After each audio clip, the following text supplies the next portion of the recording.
Welcome back, Tigers, to the Lifeline, where we improve our lives by feeding our minds. You're still with me, Nico Bautista, and we are still on the topic of the coronavirus disease 2019. Bago tayo nag-break kasama si Lee, tinanong natin ang ilan sa ating mga kapwa Tomasino kung paano sila magsuot ng surgical mask. Pero hindi natin natalakay kung sino ang tama at bakit kailangan natin mag-mask. To answer these queries of ours, we first have to go back to the most important question we all have in mind. What is COVID-19 and why is it such an issue?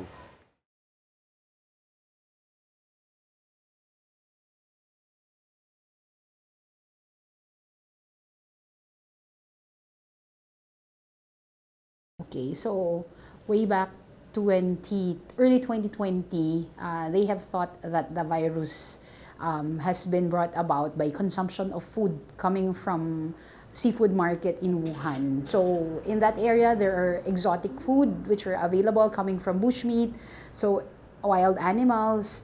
But then up until now, they have not fully established where the virus really originated. So there are reports that has associated that with pangolins, some other mammals. So this is quite similar to what happened way back during the time when we had SARS or when we had MERS-CoV. But basically, when we talk of coronaviruses, which is what we have right now, as SARS-CoV-2 is also a coronavirus, you have a wide range of animal hosts that the virus can stay into. So the more common one will be the bats. There are also reports in the previous studies with regards to other viruses that they can even stay in some other mammals. So up at this point, no clear-cut source of the virus has been isolated.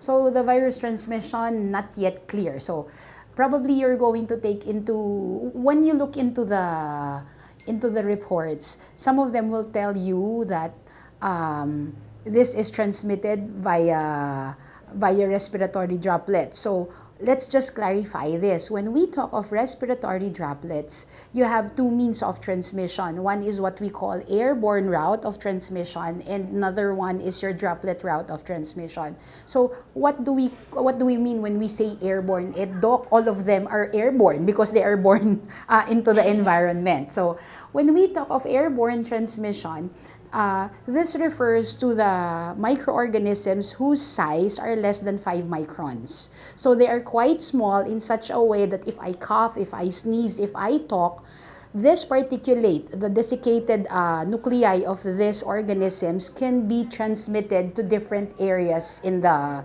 environment. So let's say if I'm staying here, if you open the door, that virus or that bacteria can be transported outside. Now, what are the diseases that can be transmitted via this route? So examples that we have commonly here in the Philippines will be measles, or what we call astigdas. Then we have tuberculosis and chickenpox. So chickenpox is what you call as your bulutong tubig. And in the earlier reports, they have seen that SARS is also part of those infectious agents that can be transmitted via the airborne route. So the next one is the droplet route of transmission. Okay, so when we talk of droplet route of transmission, this pertains to the fact that the virus or the bacteria, when they get desiccated or dried out, the size is more than 5 microns. So it's a bit heavy compared to the other one that I have talked about earlier on. So this means that the particulates at this point in time cannot be transported long distances because it's quite heavy, so they cannot be transferred in the air for long distances. So particularly, they mentioned that once we talk of droplet precautions or droplet mode of transmission, the virus or the bacteria can only stay suspended in the air around 1 meter. That will be roughly around 3 feet. So what will be the main, why is it important for us to establish the differences between these two? That is where the use of your mask will come in. Because when we talk of airborne precautions or airborne route of transmission, that is when N95 is advocated to be used. But when we talk of organisms that are transmitted via the droplet route, which I have forgotten earlier on, what are these certain organisms? The common cause of your sore throat. So streptococcus is transmitted via the droplet route. So when you have your cough, when you have your colds, some of the rhinoviruses, some of the other coronaviruses are transmitted via the droplet route. Organisms such as, let's say, when you have your mumps, these are transmitted via your droplet route. So ano ba yung mumps? Mumps is beke, di ba? Tinatawag natin in the Philippines, it's beke. So you have to have your surgical mask for this kind of mode of transmission. Now, we have airborne, we have droplet. But why is it that people are advised to wash their hands? Remember, I have mentioned earlier on, this particulate matters could be spread either close to you or close to the source of the virus or the bacteria, or it could be transmitted to long distances. They can also stay or they can get latched on the surface of object that is quite nearby or probably even distant from the source or the speaker. So in such a way that if we are talking about bacteria or if we are talking about viruses, there may come a time when this virus can still be living or this bacteria can still be living. And if a person inadvertently touches that surface which is laden or contaminated with the bacteria or the virus, and then that person inadvertently again, out of habit, probably touches the nose or touches the mouth, then that could be caught on and that could latch to the person. So that is why it's advocated that any individuals should always observe hand hygiene or proper hand washing.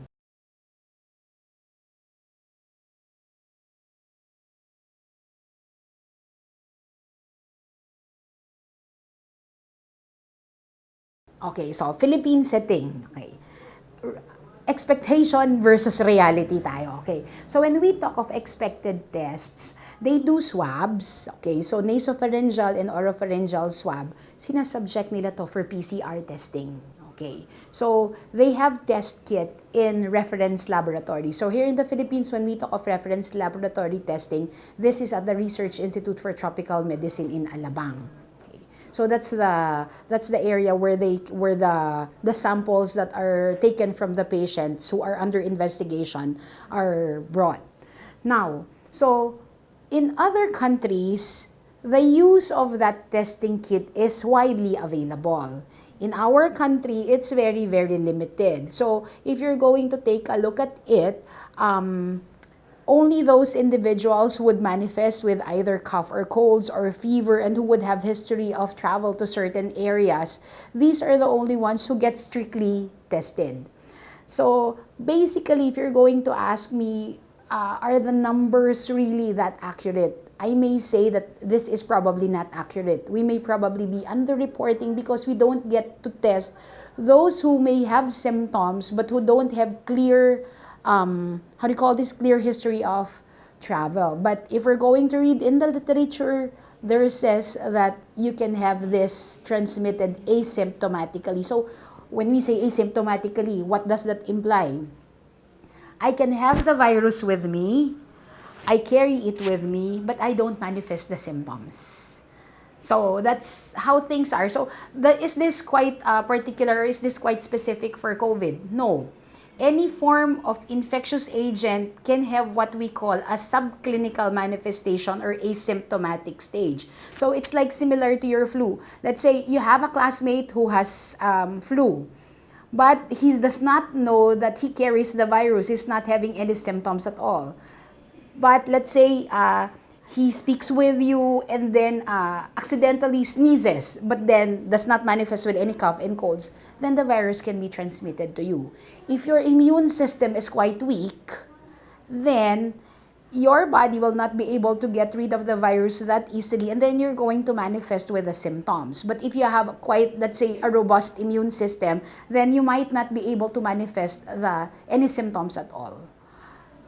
So you're going to hear, how do you call this, hand washing, wear of mask. Now, I have to emphasize, we say wear mask for those who have symptoms, so that not all mask will be imported from India because the report now says that we're going to import masks from India, diba? So, those who have symptoms, we advise individuals to wear masks. But if you don't have symptoms, not necessarily so. Next, aside from hand washing, we have to emphasize, please do not spit in public. That is very, very important because wherever you go, you're going to see some spittles, right? So it's very important because aside from hygiene, it's also part of proper etiquette.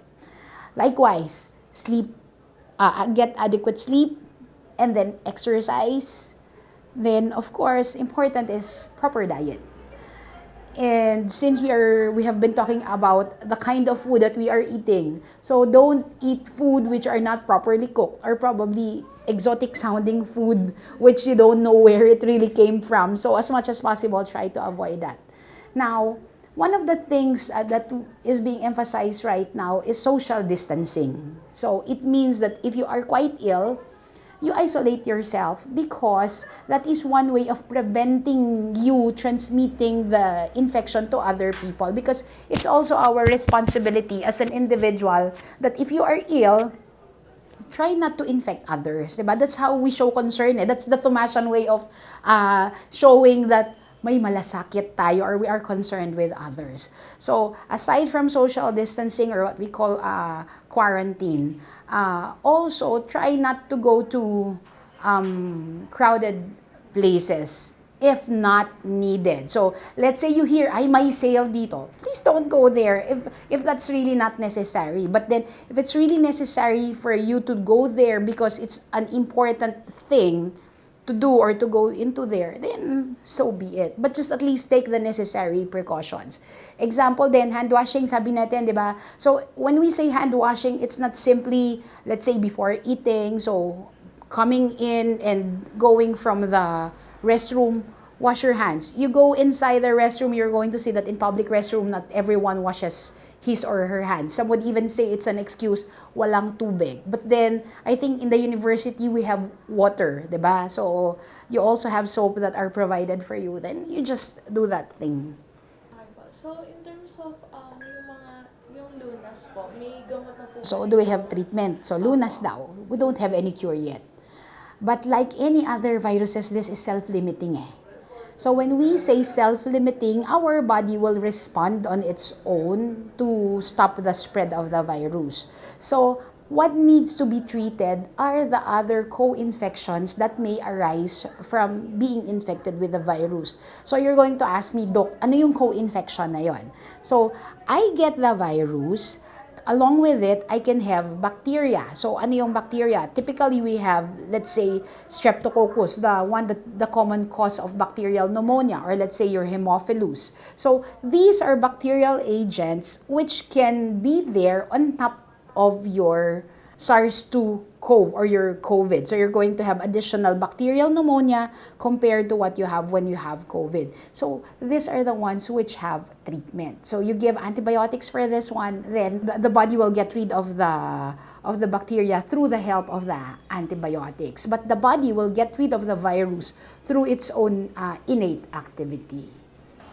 Now that we've discussed all there is to know about COVID-19, I think it's about time we do a little field demo and put some of our learnings into action. But right after this quick break. Stay tuned because we'll be right back.